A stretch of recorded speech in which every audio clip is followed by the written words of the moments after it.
Good morning students. आशा है आप सब अपने अपने घरों पे सुरक्षित होंगे और अपनी अपनी पढ़ाई जो है वो अच्छे से कर रहे होंगे। बच्चों, आज जो है हम व्याकरण नविका का पाठ पढ़ने जा रहे हैं और हमारा टॉपिक होगा संधि। बच्चों, सभी जो है अपनी अपनी पुस्तकें निकाल लें, व्याकरण नविका, ठीक है, और मैं जो पढ़ाऊँ उसे ध्यान से पढ़े, ठीक है बच्चों। तो हम शुरू करते हैं हमारे टॉपिक से, जो कि है संधि। बच्चों, संधि क्या होता है? संधि का अर्थ होता है मेल। संधि का अर्थ क्या है बच्चों? जोड़ या मेल। संधि का अर्थ क्या है? संधि का अर्थ है मेल या फिर जोड़। मेल या फिर जोड़। जब हम दो शब्दों को जोड़कर कोई तीसरा शब्द बनाते हैं तो उसे हम जो है संधि कहते हैं, ठीक है। अभी इसकी परिभाषा देखिए। परिभाषा है, संधि शब्द दो समजमाधि के मेल से बना है, ठीक है। तो जिसका अर्थ क्या होता है? मेल करना। यहाँ मेल का एक विशेष अर्थ है। न तो वाक्य के मेल को संधि कहते हैं और न ही शब्दों के मेल को।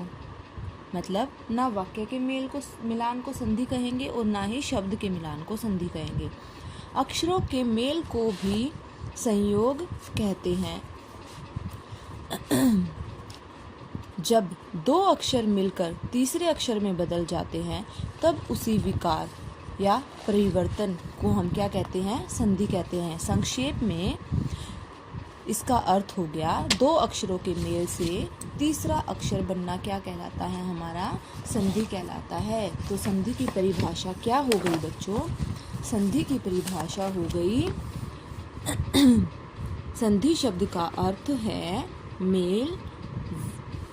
मेल वर्णों के मेल से जो विकार उत्पन्न होता है, जो विकार या जो फिर परिवर्तन होता है, उसे हम क्या कहते हैं? उसे हम संधि कहते हैं। उसे हम क्या कहते हैं? संधि कहते हैं।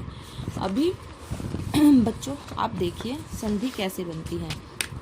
संधि बनती है, संधि जो है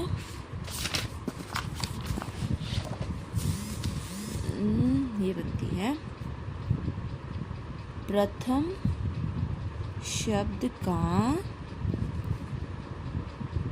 अंतिम वर्ण प्लस दूसरे शब्द का प्रथम वर्ण, ठीक है बच्चों। जब प्रथम शब्द का अंतिम वर्ण और दूसरे शब्द का प्रथम वर्ण, जैसे अभी हम एग्जाम्पल लेंगे।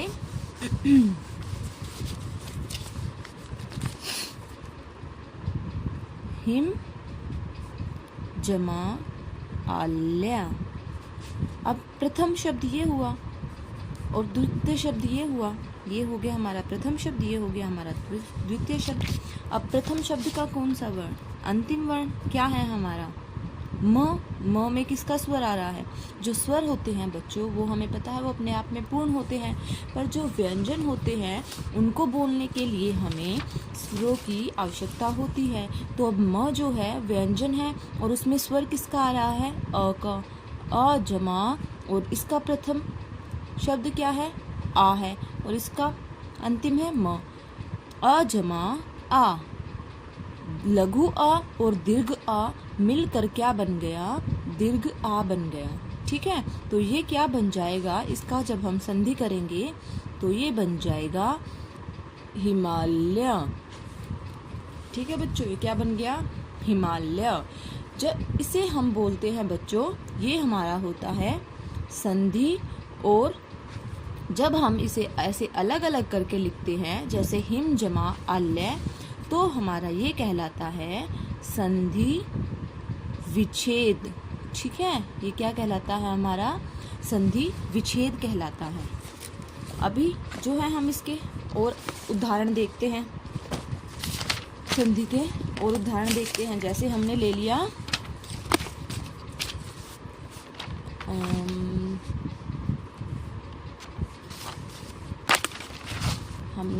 जैसे राम जमा ईश। अभी क्या है बच्चों, हमारा इसमें संधि हुआ अ जमा दीर्घ ई बन गया ए, तो ये मिलकर क्या बन जाएगा, राम जमाएश रमेश। ठीक है, ये क्या बन गया हमारा, राम जमाएश रमेश। ठीक है, अभी एक और लेते हैं, धर्म जमा अर्थ। धर्म मतलब बच्चों जो हमारा, हम आपने सुना होगा भारत में जो विभिन्न धर्म के लोग रहते हैं, हिंदू मुस्लिम सिख ईसाई, तो ये हो गया हमारा धर्म, रिलीजन। और अर्थ मतलब होता है बच्चों धन, अर्थ मतलब होता है धन। तो धर्म जमा अर्थ मिलकर क्या बन गया, धर्मार्थ। ठीक है, ऐसे ही सदा जमा आनंद मिलकर क्या बन गया, सदानंद। इसमें जो हमारा लघु अ है और दीर्घ आ है, लघु आ और दीर्घ आ मिलकर बन गया दीर्घ आ। ठीक है बच्चों, तो ये थी हमारी संधि के कुछ उदाहरण। अब हम देखते हैं संधि जो होती है वो कितने प्रकार की होती है। संधि जो है वो 3 प्रकार की होती है। संधि 3 प्रकार की होती है।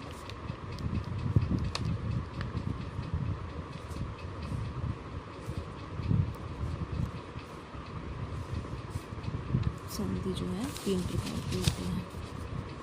नंबर 1 स्वर संधि, नंबर 2 व्यंजन संधि, नंबर 3 विसर्ग संधि।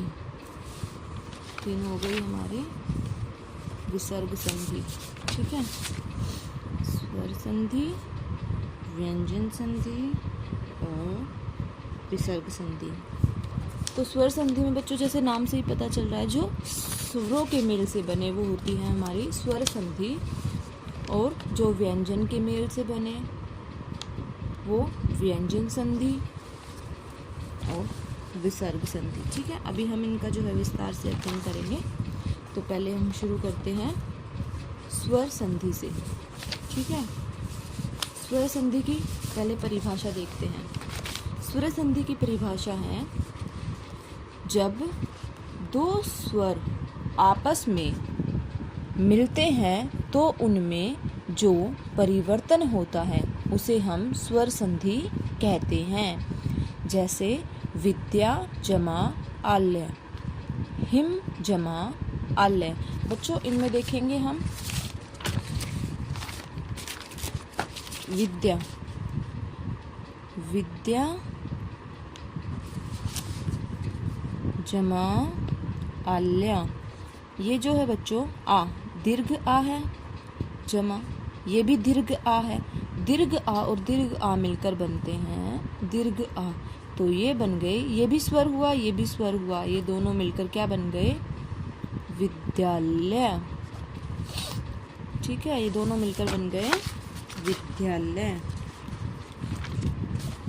ऐसे ही हिमालय, हिम जमा आल्या, ये मिलकर बन गए लघु आ और दीर्घ आ मिलकर बन गए दीर्घ आ, ये बन गया हिमालय। ठीक है बच्चों, अभी हम बुक में देखते हैं स्वर संधि क्या है। स्वर संधि, स्वर संधि 2 स्वरों के परस्पर मिलान से जो विकार उत्पन्न होता है उसे हम स्वर संधि कहते हैं। जैसे हिम जमा आल्या, यही लघु आ दीर्घ आ मिलकर बन गया दीर्घ आ। म जमा आ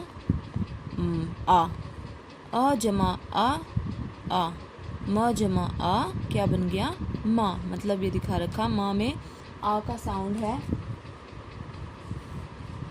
और ये दोनों मिलकर बन जाते हैं दीर्घ आ। तो ये हो गया हमारा स्वर संधि। जैसे वाचन जमा आल्य, यहाँ दीर्घ लघु आ और दीर्घ आ मिलकर बन गया दीर्घ आ।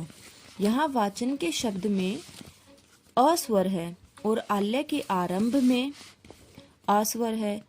वही प्रथम शब्द का अंतिम वर्ण और दूसरे शब्द का प्रथम वर्ण मिलकर जो है परस्पर मिलकर एक हो जाते हैं।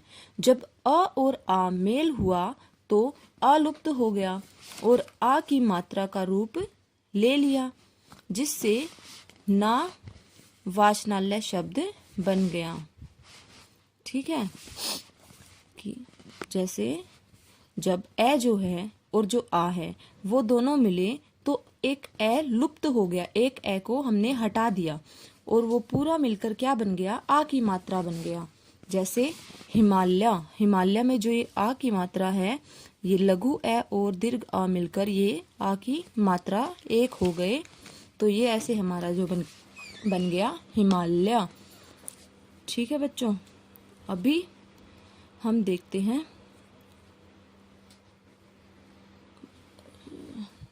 अभी जो बढ़ते हैं अगले की तरफ। आगे हैं सूर्य जमा उदय, सूर्य जमा उदय, सूर्य जमा उदय मिलकर क्या बन गए, सूर्योदय। क्या बन गए, सूर्योदय। इसमें जो है लघु अ और उ मिलकर क्या बन गए, ओ की मात्रा बन गए।